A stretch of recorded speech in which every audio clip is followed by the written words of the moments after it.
Welcome in to episode 4 of our Let's Play Civilization 7 series here on the Match Boost YouTube channel. I am excited to jump into the game. We are on turn 31 playing as Amina and the Axumites. If you need to catch up on any of the action leading up to this moment, down in the description below, there's a link to episode 1. As always, you catch up on all the action leading up to this moment as we're recovering from last episode was full of bad things. Nothing seemed to really go right. And now we get to see if our adjustments and changes and reactions to how a game of Forex strategy is kind of giving us what we're, given. And that is part of the fun of the Forex genre is the game changes as you play, and you might have set plans, you might go in with ideas, and you might even see the map and you develop, plans, and those plans often need to change as they have as a result of what we have been getting into. So let's find out if we can recover from the incidences of the last episode as we jump in here to episode 4 in our game of Civilization 7. Here we are in our capital city of Axum. This is our only city. We still have not gotten down another settlement. Probably we want to have had one down. Obviously, we ran into some situations, right? We were going to come settle up here. We had our settler was all the way to this tile right here. We were mere turns away from getting to this spot, which is what we wanted. When Himiko forward settled in the direction we were going to forward settle her, all's fair play. We were going to forward settle her anyway. So it's become a situation where I think we're probably going to just take these two cities, depending on what else Himiko decides to do. I don't typically plan for war. This particular incident seems like we've got two kind of pretty perfect cities that are sitting kind of right where we probably wanted to put stuff. And so they work pretty well for us based on our play style and kind of what we're doing with Amina and with Axum and possibly with the next age as well. So becoming tempting. So we had to divert our settler. Our settler's now over here. We want to settle this spot right here, but we can't because Gordium is in the way of that. And so now we have to move and take Gordium out before we can make our settle here. So we're still a few turns away, probably several turns away from being able to even get this settled down, which kind of begs the question of, like, should we just not settle here and move to maybe down here or something else where we can get a decent settle in and just get a town down? Because what's happening is Axum is not producing enough food to sustain like growth at a proper pace. We're growing okay, but because we haven't put down a lot of farms, because we've been focused on production to get our wonder in, which we've been trying to do, we are lacking in food. And so if we put a town in, the town starts shipping all the food to the city, and then the growth goes up. And so we want to get some of those in, but we're kind of sitting in this place where we went one way, now we're going the other way. Both ways were kind of being delayed. So that's been frustrating and is probably putting us on the back foot here for a little while as we kind of jump in that way. We probably want to put a town out here to just grab all of these resources here, right? And so that might be something we do here in the near future, just a town for a resource grab. And then that feeds Axum. Obviously, there's a lot of nice land here that could possibly be farmed potentially. Although this looks like it's mostly wooded, so it actually would be forests, like woodcutters and things. So it'd be a lot of gold in production. So we gotta find like a food place to be able to ship some food to Axum probably in the near future. The other thing that happened is our scout died up here. We ran out of open borders with Himiko, and he got booted up to here, which happened to be surrounded by barbarians or independent powers. It was a hostile independent power. And we did manage to grab the discovery that was sitting right here. So that was like a salvageable, like his last act of heroism. Our scout grabbed a discovery. I can't remember what it got us, like 200 gold or something like that. And then our other scout is going to die. As soon as we hit the next turn button, our other scout is also going to die down here. This also ended up being just a completely random. We were actively running away from this unit, and we ran away, and then 2 units, one from the same independent power and one from another hostile independent power came in and surrounded him as we were running away. I don't think there's any way we could have saved either of these units, to be honest. I really think we ran into just unfortunate circumstances. So we really need a scout. If we don't, we don't maybe need 2 scouts anymore, possibly, because I think a lot of the discoveries are probably gone, but I can't leave the continent unexplored. We're going to need to find out what the heck's going on the continent. So because we know this guy's going to die, we're going to have to bite the bullet. And we're going to have to buy a scout. It's only 100 gold, but we're only making 13 per turn. That'll go up as we go, but it hurts a little bit to have to do this. We are going to buy a scout with our 100 gold, so we're going to do that right away. So there is a scout, and now we will be able to get that scout moving down here. We're just going to bust up fog, see where we want to put some settles.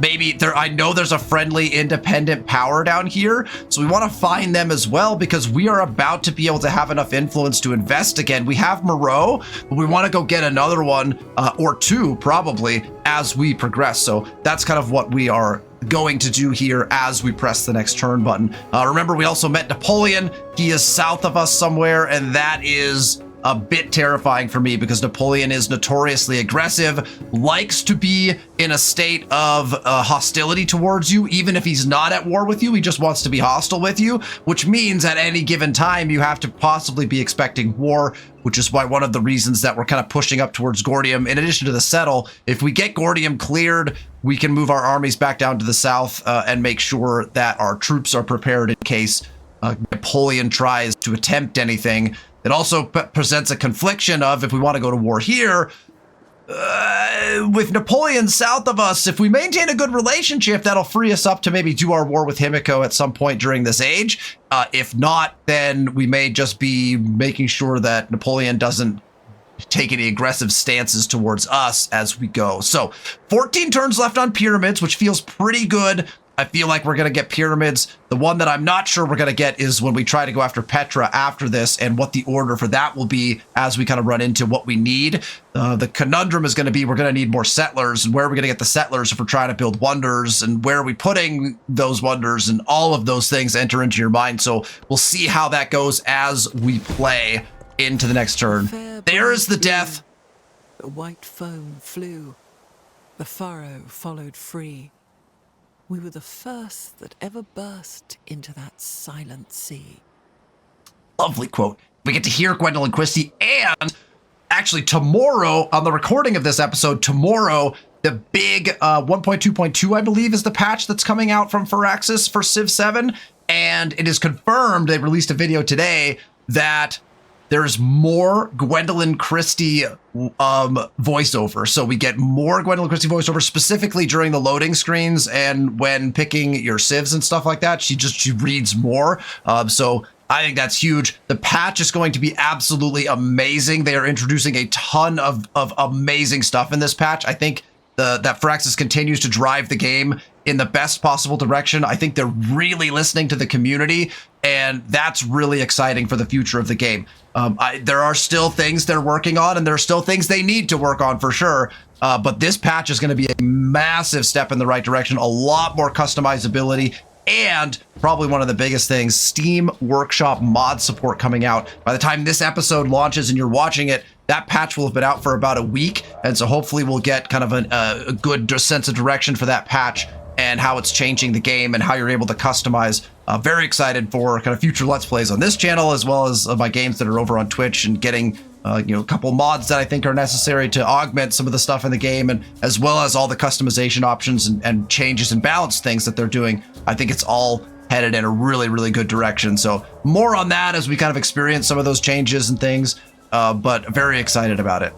All right, we did go ahead and get sailing, so we have access to our fishing key. We can embark now, which is probably the biggest thing. We have access to our unique unit, which is our unique naval unit, the Dow, and that has the ability to create a naval trade route. So the problem, of course, with going to war with Himiko is Himiko actually is on the coast and possibly could be a naval trade partner with us. We need to come down this coast and see if we have any naval options. We can trade navally out of Axum. Remember, we are on a major river, a navigable river, and so we can trade out of that.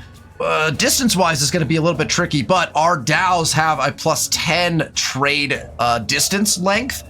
Plus, it's naval, so I think it's like 15. It'll be like, we should have 25. Like, if I have the numbers right, we should have a 25 trade length via water. But that's a lot. I mean, we have to go 1, 2, 3, 4, 5, 6, 7 just to get out to the water. And then we're already looking at like, I don't know. I don't see any options for us out of our capital currently. So it's going to have to be trade routes we create based off of where we settle our towns probably. Trade is good. We want to be trading for sure. Our gameplay is more about collecting resources, which is why a town right here feels like it might be a really nice play for us some point in the very near future, because that's a bunch of resources we can collect very quickly potentially. And again, we talked about how this nook would be great for a potential city. So where we decide to put all that kind of, depends obviously on what Frederick does. Where's he settling? Is he moving into the land? Where's Himiko going? Where the heck is Napoleon? We don't even know where he's located. So all those things important to find out. The scout is dead. He passed away in the location down here off river. Whoa, that is unfortunate for us. We got a new scout, and we'll see where we're gonna go from there. All right, we got a new tech available to us as well. So we did get sailing. Turned out we didn't actually need sailing to get to riding. I had thought at one point when the tech tree was a little bit not good. These two lines were actually connected, and you couldn't really tell that you didn't need sailing to get to riding. You actually don't. You need pottery to get to riding. So we could have actually gone to riding, which would have been pretty handy. So we have the choice now of going to riding, which is not a bad idea. It gets us access to the library, which boosts our science. However, the issue I have here is I don't think we actually have a good spot for the library for a little while. So I don't think we're going to be investing in a library in the immediacy. And the idea, though, of getting to bronze working quickly to get access to the barracks and to be able to upgrade to the spearman and the archer is kind of what I'm working towards. I like the idea of this mastery with this +1 production on production buildings just to boost our builds a little bit, but I'm not going to spend 7 turns on that currently. So I think we can either choose between irrigation or writing, and I don't think it really matters which one we do per se. I know for a fact that we're not going to put the library down soon, so I think what we're going to do is just go to irrigation, just because that might be something that is better for us, because we're not going to build a library. The hanging gardens would be a fantastic wonder for us. I don't think we're going to get pyramids, hanging gardens, and Petra. That just seems highly unlikely. We'll take a shot at it, but hanging gardens is great because it gets you 10% growth rate in our cities. And again, as we've talked about, because we have a unique improvement, we really want that. So let's get access to it anyway in 10 turns. So we'll go irrigation, riding into bronze working probably, so we can upgrade our units. If we want to go to war with Himiko, we could get access to those units. We're going to need them because she will probably already have those upgrades based on the fact that her science has been consistently higher than mine. We have caught up to her in science now, so that's good news for us. But her culture is very high as well, so we need to kind of gauge where we are at before we declare that war. All right, we could wait 1 turn and this guy would be full health, but I think we're just gonna push. We could pack everyone up. In fact, we probably should. This would be probably a good time to show the pack mechanism and how it can be effective for you. Now, do we have the first promotion? We do have the first promotion, as I recall, because we did get it. Yes. So we do have assault, which allows units to move after unpacking. So what we really want to do, and what we want to do first, is we have to move the settler, because if we pack into this general, it will take all 4 units that are next to it, including settlers and scouts. So we want to move our settler off. And so that's going to change our plans now, because there is a unit right there, which actually I think we knew that there was a unit right there. So rather than packing, moving our commander, and then unpacking to get much closer to Gordium, now we're going to have to change our plans and go ahead and just attack this warrior, right? So we're probably going to want to move our... Oh, man, do we want to move our slinger? Right, we can't shoot because we have 2 forested tiles in between us and our target. So we know we can't shoot him from there. So this slinger needs to move with our settler. And then this slinger also can't attack, right? Same situation. So we're going to just... This is Not optimal, right? We don't want to bring slingers into a warrior fight where we can't shoot from 2 tiles away like we normally can. So we're going to push kind of a questionable fight at this point, right? Looks like it's the only unit they have up here right now. We'll bring the army commander in along with. And then our warrior is going to move into position to be able to flank in this fight. But likely we're going to get, well, our slingers are going to get attacked here. We should be able to take this unit out pretty quickly after that, but we're going to have a pretty damaged slinger unit, unfortunately. Okay, our scout is, I think I want to just start breaking fog here before we move to the coast, but I don't want to get anywhere near any of those independent powers. So let's go up the top side here rather than going down here, because we already went down here. We'll cut through the top in this direction. And again, there's such a nice spot right here. We probably want to grab that again soon, but pyramids we want down. We're spending the turns. We want to get that in, and then we'll kind of see what we're going to do from there. That takes us next turn right away. Again, the other thing we really want to keep an eye on is we've got a lot of influence. We want to find an independent power to invest in to try to get suzerainty, and we're eyeing our gold. The likelihood is it might be nice to do something like buy in our altar or like a monument or something as we kind of get building. So we might want to save some gold for that, or if we need another military unit because something happens. I don't mind having some gold in my bank and then using it for kind of the most important thing when that comes up. Some people like to spend their gold pretty quickly after they have it, and sometimes I think there are reasons for that, for sure. But for the most part, I think it's okay to keep a little banked gold. Okay, so we got attacked. We knew that was going to happen. Let's select our slinger. Now, again, we could use our commander's ability to double shoot this guy. And that would do extra damage to him. I'm going to go ahead and just individually shoot and just continue to collect the extra experience for our commander, because I think we can get away with that right now. So we're going to go ahead and double shoot in. That takes him down pretty low, and we should actually be able to attack because we should have 2 movement over to him. Although, oh no, but this is that's a rough tile, so we can't actually move to it. So I don't think we can. So we'll scoot him here. We now see they have a damaged unit, which that probably, I don't think we attacked this unit. That might mean that they are also being attacked or had been attacked at some point by Himiko. And so now we have to wonder, what's Himiko doing up there? Is she up there, and is she gonna burn Gordium down instead of us getting to it? We can't, can we attack actually? It looks like we might be able to. That's cool, I like it. We won't quite kill them, but get the attack rolling. We'll be able to, they're gonna die probably attacking a unit. They'll probably attack our slinger again. I think it will be fine. I'm not gonna move our settler because obviously that would just entice him into trying to attack it. So the settler can't do anything anyway if we want to settle this spot, which I really do. That's where I want that's where I want it to be settled. So we're going to go ahead and hold on that, and we will get our scout out. I'm going to double move in towards the river. Probably should just do like a 1 and then an explorer, but I just want to get him into positions that are advantageous. So we're gonna we'll hit river next turn, and then we'll pop out and then probably do like our search action, right? And then see what we see, and then kind of cut towards the coast to see what else of interest is down there. Commander, I guess we could fortify technically. I don't feel like it takes like a turn or 2 to build those, so I don't think we're gonna get the benefit of that, but we might as well click the button anyway, right? Okay, let's press next turn. Okay, he did indeed go ahead and attack into our slinger, so that slinger is now pretty damaged, which is unfortunate, but we got some experience and a promotion. So we click on our commander and jump over here to our promotions. So we got a couple choices here. You can pursue the assault tree, get +2 combat strength on ranged or +2 combat strength on infantry, which leads you into getting combat strength on cav or siege, which leads you into getting the first strike ability, which then would get you a commendation point. Or you can make your way over to this maneuver one, which gets you +1 movement on land, and you ignore terrain restrictions when packed. This is a really big one. We talked about it when we first talked about commanders. The other one is getting to this one that allows you to have extra units and faster reinforcement, plus you get some gold for being packed. I am going to go with kind of the traditional pathing, and I'm going to take the mobility here. I think if you're playing on a higher difficulty level, snagging one of these pluses is probably a really solid idea. And so if you're leaning towards having a lot of ranged units, getting that +2 combat strength on those ranged units particularly if you're at war, whether that's with independent powers or with an aggressive AI at the deity level.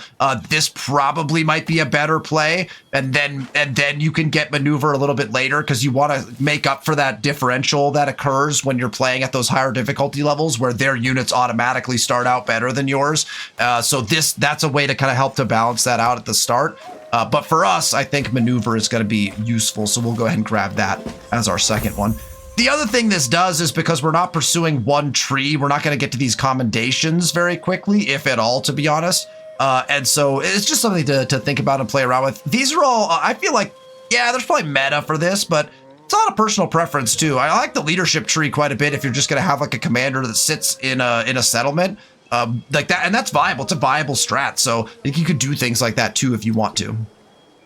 Okay, here's our scout. We know he's gonna move on to. Wow, okay, is this friendly? I'm every time I see these, I'm like, are you friendly or not? Okay, here is Tyre.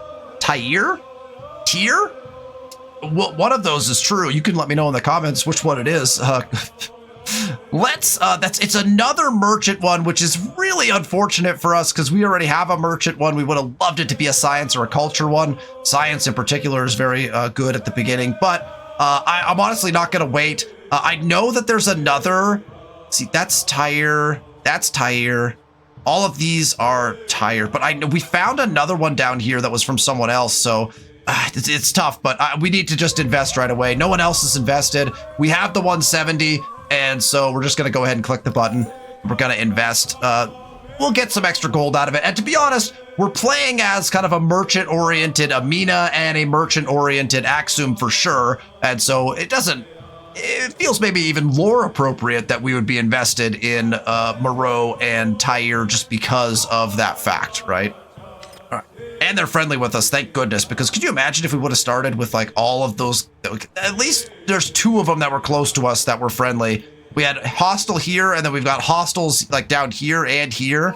It's interesting. Oh, wait, we see some border. That is really helpful for us. So Napoleon is way over here. If that is actually where he is, and he didn't do a second settle like way away from where he is down at the south here somewhere, this is really positive news for us from the perspective of map, because that means we have free range of this coastline, possibly. We're checking that out right now with this scout, right? So that feels really good if that's true. So that's a little good news right off the bat here as we jump into this episode, rather than all the bad news we were getting last time. All right, our settler's gonna move into position, and we're gonna scoot our army up. We're pretty damaged, and he's now full health here, but I think we'll still be able to take it. I feel like we're sitting pretty. Typically what this guy will do is just sit inside of the hut, and the little village, and I don't think he'll attack out too much. I might be wrong about that, but we'll find out, I guess, shortly. Again, probably we could have packed and moved, but we're pretty close right now. So we'll just go ahead and scoot everyone up. We're going to move the commander up here. And then we'll get everyone in position and hope that we don't take too much damage. This is probably a spot where, in order to make sure we get this kill faster, I'll probably get my slingers set up, and I will use the commander ability in order to make sure that we get a faster kill here. We also want to get a faster kill so this settle can happen, right? So that's just something that we want to think about. Okay, got our investment into another. Oh, he's got another unit. So now we're in a little bit of trouble. Hopefully these are the only two units he has, but we're in a slight amount of trouble because we are pretty damaged here. If he double attacks out, we might be in trouble. I'm going to bank on the fact that this guy is going to sit there and not attack. That's a very risky play, and we may end up in a lot of trouble because of me making that decision. Right now, I don't think we can shoot. We can't. Okay, our slinger can shoot. This one can't. Oh, but he could if we moved him here, because we could shoot over this grassland. So we might do this. We'll scoot this slinger this way. We'll leave this slinger here for now. We'll use our commander, and we'll do our focused fire. Our focused fire adds 2 combat strength to both of our any ranged unit's attack. So we get +2 combat strength on the ranged attack, and so we'll focus fire this guy down. it'll get hit by both of our slingers. We only get 1 attack credit for it for experience purposes, but there we go. That's a lot more damage than we would have done otherwise. And part of me says, do we just like fortify this guy and not attack, or do we just go with the attack? Because their warrior sits on marsh.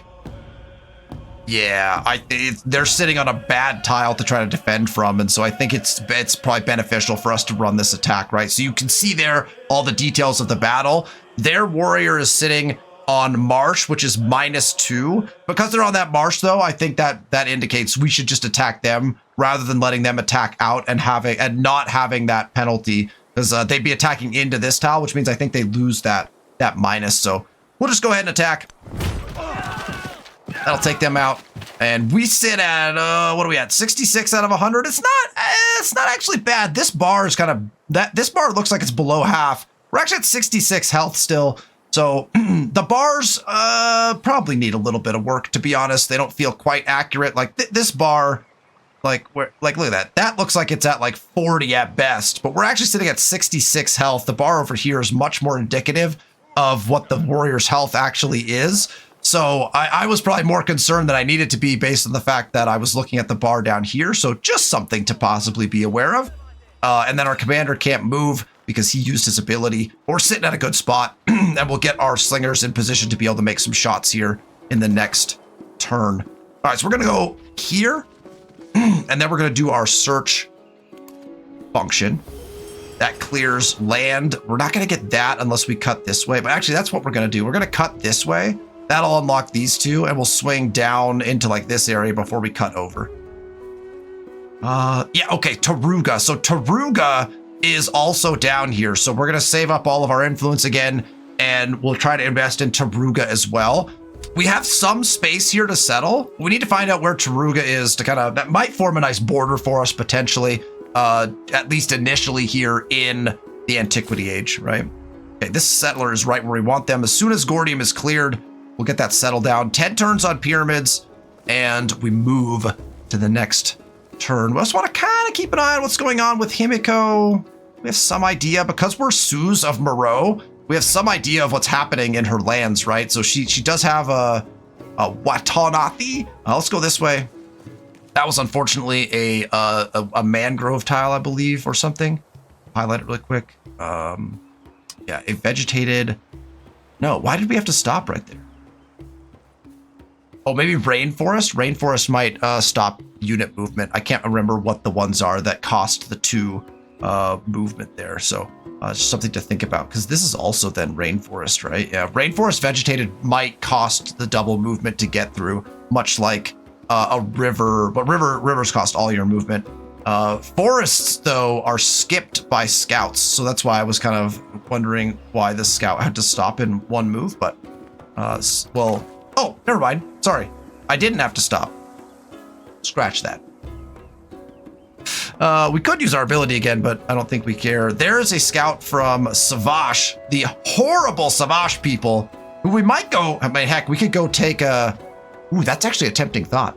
If we get a second commander and a second army, we could take that army down to Savage.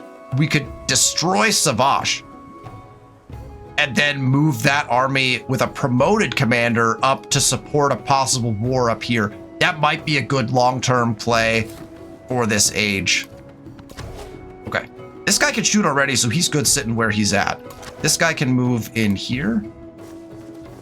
And we'll again use our focus fire ability. Now, the focus fire is only going to apply to this unit, but we might as well have it attack with the 2 extra. This guy burned all his movement getting onto this vegetated tile. So we'll attack. This slinger will shoot with that +2 advantage, but it'll only be the one who attacks. But we'll get a good hit. This guy is now going to move over here. I don't want him on the marsh, right? Because that had that -2. So we'll scoot him off the marsh. And then we'll build fortifications probably. We'll just let the slingers take this guy out, and then this unit will come and burn down the place. If we run into a situation where he's like got 2 health or something, we'll attack with this unit, but we don't really need to at this point, per se. Oh, and they spawn another unit. That is highly unfortunate for us, and now we're definitely going to want to get the fortify on here, and we're definitely going to want to double attack this. Oh, you can see when we did it before, he was taking 20 damage. He's got a couple things going for him now, right? We have a damaged slinger, pretty heavily damaged slinger, and he's behind the fortified status of being in this little camp with the fortifications on it. So we're not doing as much damage. So this guy's going to come down and run an attack here, and then we will switch all of our attacks to hitting him and hope that our warrior will be able to do what he needs to do to survive. We're trailing in civics, yes. The Mississippian Empire, Himiko has 37 culture. Everyone else is pretty comparable to us. We have 15, but 37 is incredibly high. And then if you look at Frederick on science, Frederick is cruising in science, 34, more than double what we have. So we're definitely still falling behind. Apparently we're also falling behind in gold. Or no, she's saying we have gold probably to spend, which we do, and we will when it becomes necessary. Do we have access to a... No. The first production building is what we're going towards right now, right? That's why we're going to bronze working, because we want this barracks. The barracks is our first building that will get us production. So that's kind of why we're heading in that direction, because being able to get a barracks out will increase our production in a pretty decent way. We've got a nice spot for the barracks right here to be able to get the bonuses from being resource adjacent, because those are the adjacencies that the barracks has. But one turn till we get to grow, though, and we'll get to put another mine down. That's going to be... Look at this tile. When we put a mine on this... Oh! It's going to be beautiful! So one turn, and we'll get a huge boon to our production, and that will be helpful. And our gold. Our gold's going to get a nice boost. We'll get a little happiness out of that as well. So that feels pretty good. All right. So we saw this tile. Oh, gosh. Oh, Shamron. The Shamron... So there's another hostile down here. Look, they're going to chase down my other scout, too. Get out of here. You guys are all so rude. Man. Okay, this settler is holding for yet another turn because we still have not dealt with Gordium. Oh, it's painful. Painful not to have dealt with Gordium at this point. There goes borders increasing as Himiko puts down some fishing boats. Okay, he did not get to attack, and that's a big deal because we're going to get to first strike him and damage him so he doesn't... He'll be damaged, which means he gets a reduction in his attack strength. So we'll again use our commander. We're not optimizing our ability to get experience here, but that's okay at this point. We're just trying to go quickly and most efficiently. So we should get the double attack on this. Both units go. That's minus 16. Because again, remember, minus 11 here, minus 16 here. Because, oh, minus 16 and 27. So 27 from the full, 16 from the small guy, because he's not in the fortifications, right? So we're getting much more powerful attacks when you're not fortified. So the fortification is definitely helpful. And this guy actually should finish his fortifications on the next turn before he gets attacked, I believe, which would be pretty nice. So we should be just a couple turns away from getting rid of Gordium at this point, which is good. All right, we're going to get these rubies. This is such a big tile for us because not only are we getting the rubies, which get us the 4 bonus gold as a resource, we're also going to get just a massive tile. The bonuses here are huge. 3 production, 3 gold, and a happiness. And remember, we're getting that extra gold because we were playing as Amina, who gets +2 gold on resources. So man, makes mines get really good. I mean, any resource gets amazing, right? When you start to think about it in that way. So if we go over to our resources, it'll automatically be slotted in our capital. So now we have our lapis lazuli from our suzerainty, and now we have our first actual resource that we're grabbing. That is capital assigned anyway for +4 gold. Remember, we also have this silver, which means we get 20% gold towards purchasing units, which is really handy. Remember when we bought that slinger? So we got a 20% discount when we bought the slinger, and we got a 20% discount when we bought the settler that we bought as well. Also got that 20% discount. So any units. So tea is really nice, or sorry, silver is really nice. Looks like a teapot, so I said tea. Silver's really nice for that. And you notice our pyramids build now went down to 6 because we increased our production. That feels very nice. Frederick wants to decrease his relationship with me. That is, wow, man. Okay, so our first piece of probably very bad news. Frederick is going to decrease our relationship by 60 over 10 turns. Now, the fun part about this is if you are stalking and have a bunch of influence, you could actually reject this proposal. and it will not allow Frederick to decrease his relationship with you based on the fact that you were using your influence to stop that. It's very expensive, almost the cost of an investment in a city-state, but could be useful if you're trying to avoid that. So not only are we getting, we have Napoleon to our south, we have Himiko who forward settled us, and now Frederick is also showing aggression towards us. Frederick is close-ish to us. I don't love the idea of Frederick trying to declare war on us, so probably a good idea to make sure our army is trained up, healthy, and that we have some defensive capabilities at this point. We just have to accept this because we don't have the influence to cancel, so our relationship will decrease by 60 over the next 10 turns. That doesn't feel particularly good. We'll have to keep an eye. Get Frederick's, he's over here. It's a trek to get to us, so we'll hopefully have some time, even if he does declare war or decides to. And honestly, maybe he doesn't even decide to declare war just because of how far this is. Let's see what does he got over here? He's got a mortuary temple in progress, a mastaba down already. So he's got his 2 unique districts down. What's he playing as? He's playing as Egypt. Okay, and he's got a library in as well. So man, he's producing some stuff. He's building stuff in a serious way. We, on the other hand, are just building a wonder, which is fine. Look, it's gonna make our tiles so good. It's a long play. We're long playing, and I'm okay with it. Okay, we're gonna bump here. We might just go to here. I think I might just go straight to here. Well, let's go one at a time. Our scout. Oh, perfect. Well, that's good news. Look, our scout took damage from this volcano. So that's great news. Oh, look at this nook. What is this? Okay, so we don't need to go there. Mountain, volcano. Okay, how do I get a city here? It's not that far from us. If we can put a city here, we can stick like, oh my goodness, like a happiness building here and like a cult. Oh wait, I got excited, but there of course is a limestone there. You can't build on top of that. Unfortunate. I got all excited. It's literally staring me in the face. You can't build there. Of course you can't build there. Why would the game want to reward you with a 5 tile, the perfect, the only mountain nook that you could possibly build in, the best mountain nook, but then not allow you to build there? Of course. Okay, so we'll just, well, I guess we could just use our search ability. That was not useful because of the mountains. I should have known that. Look at this mountain range. Oh my gosh. We should have just used that to get on the river. That's okay.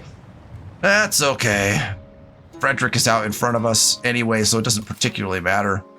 This settler is waiting, and we will click that next turn. But we have 200 gold. We have to think.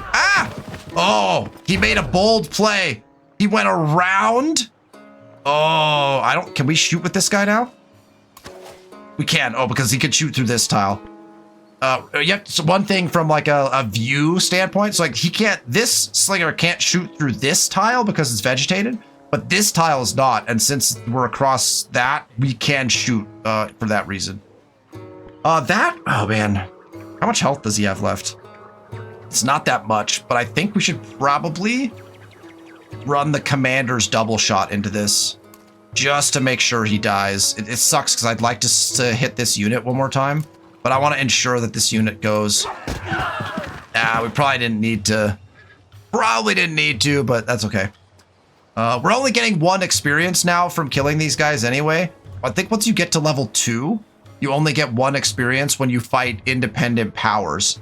You get much more if you fight the other players, but once you get your 2nd promotion, your experience decreases when you do your attacks. So, again, not even as useful necessarily. So. Okay, well that's a bummer. It slowed us down a little bit, but we'll like double shoot into this and then see where we're at from there. Might take a couple more turns now, which does suck. Okay, so we're actually gonna go. I don't want to go to here. I do want to go to here, and then we might just use a search from there just to see where we're gonna go. This guy's in our way anyway, so let's just do this. Okay, this is all Taruga. So there's Taruga's borders is our assumption. Okay. So Taruga is here, and we have in fact found a coastal edifice, and we can get to those now. So we can grab our scout. Well, no, I say all that, but it looks like Frederick is going straight for it. So that's probably something we can't get. Is this one still up here? This one's still up here. Actually, we could send a unit to go and grab that. We might do that depending on our current war status. We might tech our highest health unit and just ship him up here to grab this really quick, and then he can come back on his own. So that might be a thing. Settler has to wait again. We're down to 5 turns on pyramids, and our gold reserves are getting up there pretty high. We're making 22 gold per turn now, which is pretty decent. Got another active volcano. Napoleon. Oh, Napoleon likes us. Oh, this is such good news. Hold on, I actually do want to check that. First meet, leader agenda, and endeavor with another leader. So he just did an endeavor. What is his leader agenda? Likes civilizations with the smallest number of land units, dislikes the one with the greatest number of naval units. Okay, so we probably have a small number of land units. So that's nice. Perfect. And we have zero we have 0 naval units currently, although I do plan on building at least a couple dhows to try to get some trade routes out with them if we can. So that's nice. Okay, so good relationship with Napoleon, huge for us. We'll see if we can keep that up. Neutral to friendly. Love it. Trailing in tech. Yeah, right. I know. Look, Frederick has a ton. I understand. I do get it. All right. So we need to move on to here. You can see this is a cliff, so we can't move through it. These units are all in our way, though. It'll be hard to get down here. We need to meet them, though, because we want to invest in them next. I want to say Taruga is a science one.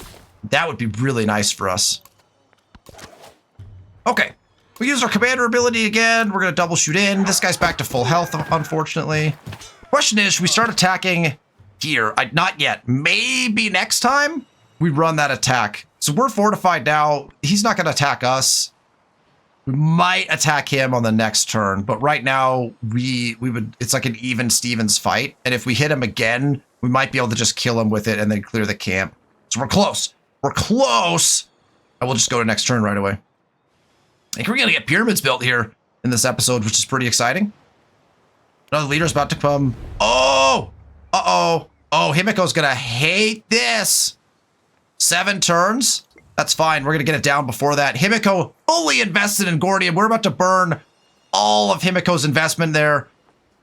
And she's not gonna like that. Which, honestly, is fine, because if we do want to go to war with her, which I'm pretty sure we do, we need our relationship to degrade. And this will certainly degrade our relationship for sure. All right, Himiko wants to do a cultural exchange. Oh man, that's so tempting. That's so tempting, but I want to invest here if at all possible. I'm gonna just accept this. I'll take the 2 per turn. We really need to boost our culture. Our culture's super low right now. So we'll probably start taking those investments more, but I want to get another suzerain out as quickly as I can. All right, we come down the river. Oh, this is such slow going. Okay, this guy might be able to do this turn. We'll find out if we get the kill. We'll go to our commander. We'll double shoot again. That gets him down by a bunch more. Can we kill him? We can't. And therefore, we might as well wait and just double shoot him again next turn, because this attack does nothing for us. Because we still have to shoot him again the next turn anyway before we can take it. So we'll just have them hold, and we will press the next turn button. I'm going to keep the gold because I want to determine what we're going to do with the gold after pyramids gets built, because we might just like buy in a building somewhere just for advantage's sake as we go.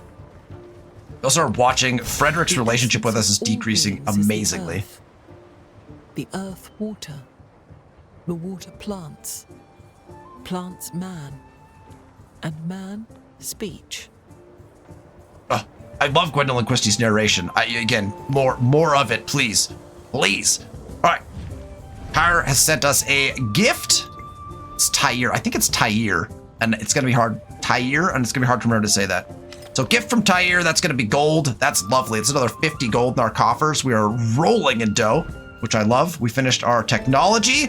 So we've got irrigation. We want to get to bronze working, so we're going to go riding into bronze. And honestly, I'm not going to click there. You can now, which is nice.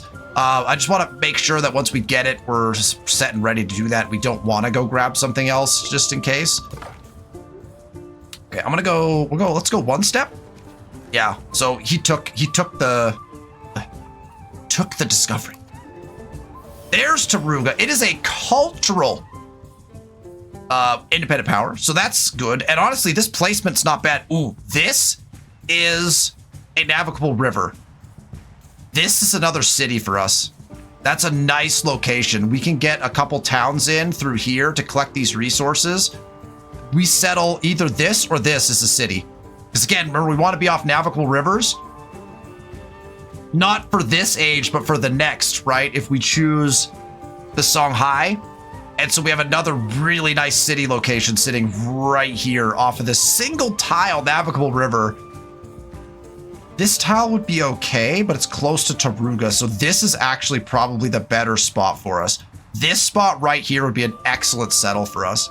And it should be, I mean, who's going to challenge us for that?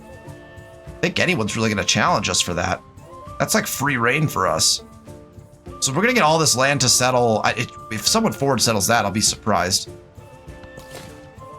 All right. Let's see. I'm not going to do that guy's turn yet because I think might be able to get this done. Can we run this attack?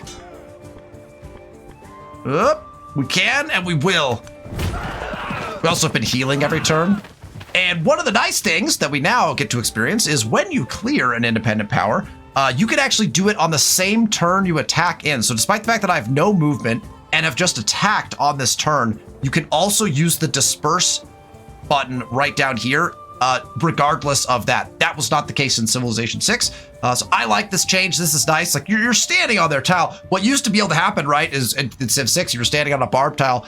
They could spawn units and just then all of a sudden you're in trouble because you weren't able to disperse on that turn. So we can actually disperse now. This is going to anger Himiko a great deal and gonna get us a ton of gold.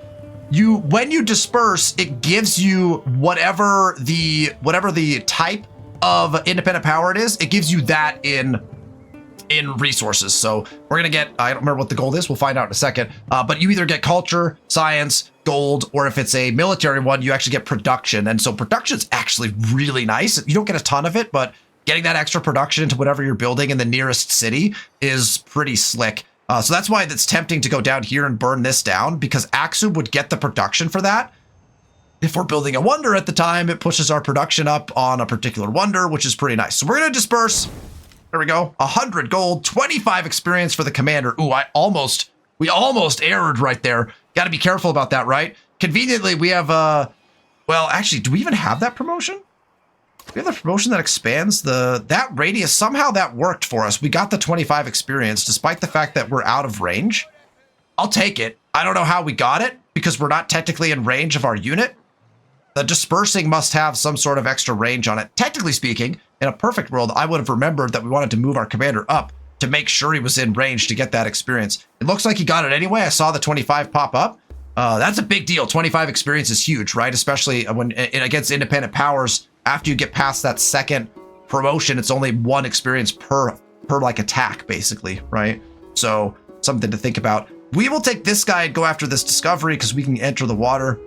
We'll take this guy, we'll go grab that. Everyone else will go back down here, recoup and regather. And because we cleared that, we now get to go back to our settler and in the spot that we wanted it on right here, so that we have access to our resources, we have access to the navigable river. We will put our second settlement. This is a big deal because now, as a town, the town ships all of its food back to Axum or splits it with Axum or something like that. So we're now going to get some nice boosts to our capital city. We also get, you can't build anything in towns, okay? So this is something we actually haven't talked about, right? Well, we've mentioned it, but we haven't talked about it. You can't build anything in towns, but you can buy things in towns. Now, you can't buy things like your unique districts unless you have a unique one that is purchasable in a town, which sometimes is the case. You can't buy the bigger, like the resource-based districts, or the adjacency-based districts. So your production buildings, your science buildings, your culture buildings, your happy buildings. Most of them can't be bought in towns, but you can buy all of your ageless buildings. So all of your kind of warehouse style buildings, those are all purchasable in towns. Again, you have to buy them. The way that kind of works is all of your production that is in a town is transferred into gold. So all gold is is transferred, sorry, all production is transferred into gold. So this town right now is making 3 gold and 3 production, which actually means it's making 6 gold per turn for us at that rate, okay? It's also making 3 food. We'd like it to grow a little faster than that. You can, of course, convert your towns into cities. If you look down here at the very bottom, oh, you can buy units as well. If you look down here at the very bottom, it says convert to city. Behind my head, it tells me that costs 600 gold if we would like to convert this town into a city. That scales up a couple times to about 1,000 gold. It doesn't go much past 1,000 from what I recall, at least not in the Antiquity Age for sure. So you do pay gold to convert to a city. So any town you put down can be converted into a city.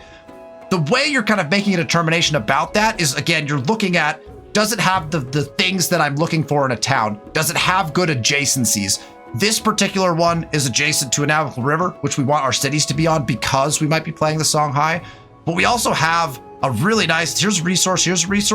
So our resource adjacency buildings, which are our production buildings and our science buildings, we have a spot for both of those here, right? That's pretty nice. We don't mind that. That's decent for us. Unfortunately for us, this mountain is the only mountain that this city has access to. Wait, that's not true. There's one over here. 1, 2, 3 in our range. So we could technically be able to get a culture building or something out here in this city, and it would have one adjacency to that mountain. Mountains are the adjacency bonus for our happiness buildings and for our culture buildings. We also have some really good coastal adjacency. Your gold buildings and your food buildings have coastal adjacency bonuses. And so this tile right here, if this ends, which it looks like it's just a little nub right here, that is a full surround peninsula, which is amazing to put your gold buildings on. We will make a ton of gold putting those down right here. So that is likely what we will be doing. In order to grow this city, we could just take these horses. That gets our cavalry +1 combat strength.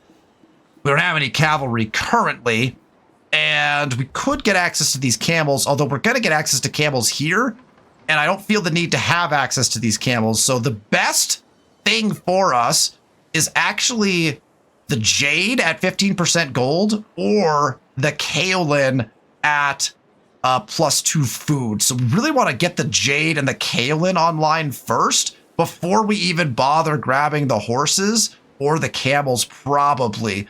We also want to think about perhaps placement for our howlets. And that means we need flat terrain. That's flat, that's flat, that's flat. So like, is this flat? That's flat. That's nice.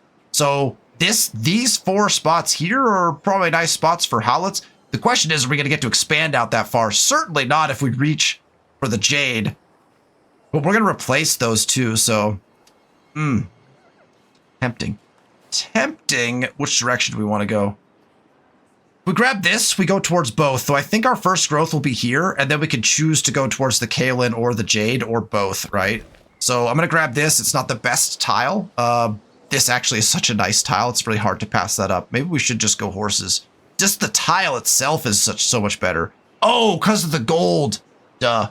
Yeah, we'll take the horses. We'll take the horses, then we'll go after the jade. That's the move we'll make. Just because, yeah, because we have 2+2 gold on resources. Of course we want to take that, even though we don't have the cavalry. That just feels like a no-brainer, right? And then it moves us up towards our jade, right? Eventually we're going to replace this with buildings here. So we need to put something here anyway for building purposes, which is probably where we'll put, I don't know, something like, what are we putting down? We're putting down a mine. This is also a mine. This is a quarry. So mine quarry. So we probably put down our brickyard or something like that here to boost those resource tiles that we have. So just something that we might want to think about. Gordium was dispersed. We now have 442 gold. That is a lot of gold. Let's take a look at what we might want to do with that gold. Because we could probably buy a settler. We could purchase a settler for 230 gold. And maybe we should have done that as soon as we had 230 gold. And that probably is where we're making an error. The other thing we could do is we could just straight buy a monument for the +4 culture. And that's really tempting. But we might do that anyway, to be honest. Might do that anyway. I'm going to buy a settler. And then we might after we get some more gold, I might even just go buy the monument in possibly so we don't have to build it. The other thing is you just save gold and like try to buy in your production building. Let's buy a settler. That's actually kind of a mistake on our part. I think we should have bought a settler a couple turns ago. Although we just got up to this gold level because remember we just got 100 gold, so we were at what, 3? We're at 342, but we also got a gold. We got 50 gold from that from an independent power at some point, right? So we only wasted a couple turns probably. Well, we should definitely buy a settler. This was probably a mistake on our part. We should have bought it earlier. Let's get a settler. And I do think, honestly, I think I'm gonna go here. That might upset people, but that's okay. I think I want to settle here and grab all of these beautiful resources. Then we'll work our way down in this direction as well. Okay. Himiko's going to be mad at us. Let's do one more turn.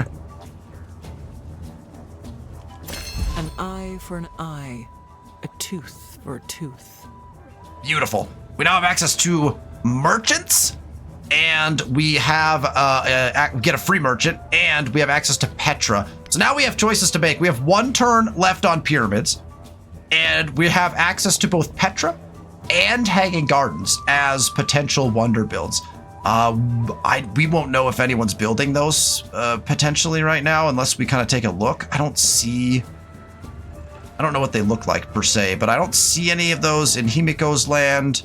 Not that we might have updated information. I don't see much here, so I can't tell on that. And obviously we can't tell what Napoleon is doing. We're one turn from pyramids, and we might just do that.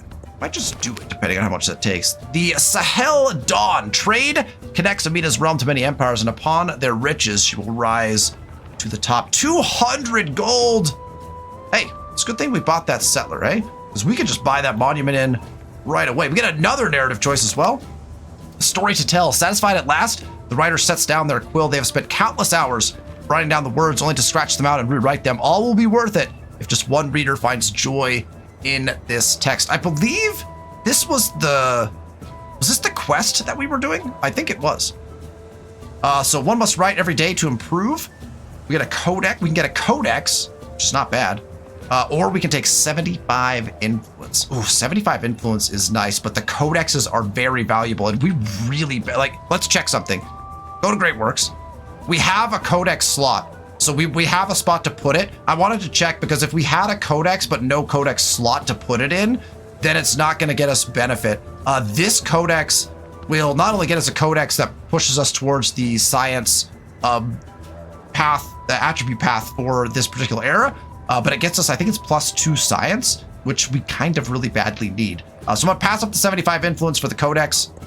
I don't think that was a quest that we were doing, although I thought we were doing a quest for a merchant. Maybe that was another game I'm playing. That is nice. So if we look, this codex, +2 science per turn, and our science will go up as soon as that updates. But that feels pretty good. That +2 science per turn is going to be important to us. We get to pick a civic. Oh, yes, we got Code of Laws. So now we get to choose where we're going. God, man, this is interesting. Gate of All Nations hasn't been built, but we're not going to take a shot at that one. It's too much. That's too greedy because we have other things we want to do. We could get here to Oracle, but we're not going to build that either, right? There's so many wonders potentially. I'm honestly thinking, because I think it's going to be very important, we might want to just progress our Axumite civics now. If we take this, we get +1 resource capacity and settlements on coast or navigable rivers. So we get resource capacity bonuses, and that puts us towards this, which gives us definitely some good things on all of these. I also gets access to our Howlets. Honestly, I think we should probably pursue this. We have all the wonders we want. I'm gonna go after our Axumite civics at this point. I think that's probably a really good idea. All right, this guy's down here. We can't grab this. We kind of want to know what's going on over here. I'm tempted to just move in this direction. Gotta get on. It's gonna take forever to get there. We'll push to here so we can explore a little bit. Maybe we even just cross this way, and then we'll use our search ability.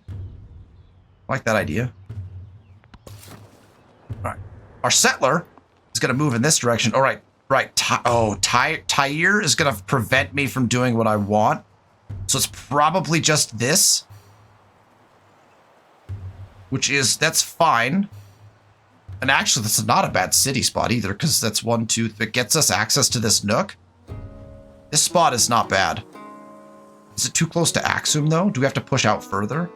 Yeah, we might want to push out further. Might even go like here. Doesn't get us access to these camels, but we have so many camels, it's ridiculous. Gets us access to this gold. This spot right here might be really nice. Okay, so this settler's going to make his way this way. That's probably going to make people angry. It's fine. It's fine. And then we want to put this, we want to put just like, we want to just go farms, and then we'll turn them into howlets eventually. And then we'll try to get access to all the resources, right? Yeah. Okay. I know we're trying to make war. We're trying to make war, but my gosh, we can get access to all of this. And that is going to be a requirement for us. So, uh-oh. Settler. Himiko's got a settler. That's okay. We don't care so much, right? Let's get up here as quickly as we can. We're gonna go trade with Cahokia for the time being, because that's a lot. That's a lot of resources. That will boost us by a ton. All right, this slinger can now just rest and recover, right? Well, what we could do is we can pack and then move back to Axum, because that's where we want to be, right? So let's send this guy up here. We'll move him one by one so we keep him in a safe location. We're gonna pack. So we're gonna hit this pack button right here. Sorry, this pack button right here. We're gonna gather up our slingers, and you can know now we can move much further, right? So we'll haul our commander back down here, and we have 1 turn left on pyramids. I think I am going to call the episode there, and so immediately upon the start of the next episode, pyramids will be complete, and we will have some big decisions to make about what we are going to do with that after we build pyramids. Where are we going? Petra, Hanging Gardens, another building. We have a ton of gold to spend potentially, and we're getting very close to being able to invest in another city-state. Is this invested? No one is invested there. That's good. That would be our 3rd one. No one was invested here either, so we're free and clear there. And it would be nice to find 1 more. I'd love to get a 4th, but man, everyone's hostile with us. That is going to do it for our episode today. If you enjoyed the content, hit that thumbs up button. Make sure to subscribe to the channel so you know when we release these videos. Thank you so much for watching, and I'll see you next week.